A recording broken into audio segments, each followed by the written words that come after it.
Member North Vancouver Lonsdale. Thank you, Honourable Speaker.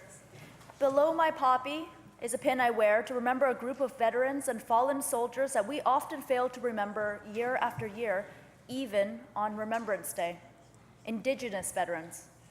The Indigenous peoples of this land have a long and proud history of military service to our country. It can be traced back as far as even the War of 1812, when Métis and First Nations warriors fought alongside the British against invading Americans.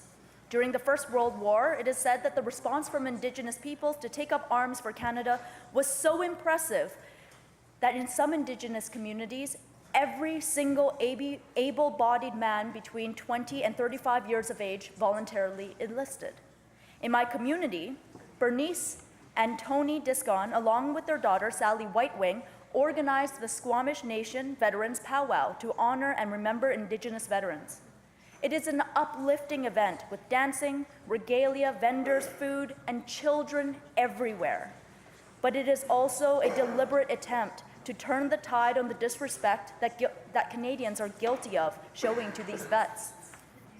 Bernice and Tony told me that though Indigenous veterans should have been hailed as heroes, too many returned only to be treated like second-class citizens, facing racism and prejudice and then forgotten by the country they served so loyally. After the First World War, Indigenous veterans did not receive the same assistance as other returned soldiers. Many Indigenous veterans also returned home only to find that they've had their Indian status stripped away from them for being away from the reserves for too long, while they fought overseas. The lives of too many Indigenous veterans have ended in despair and poverty. November 8th is Aboriginal Remembrance Day. Let us remember and let us do better. Hoichka.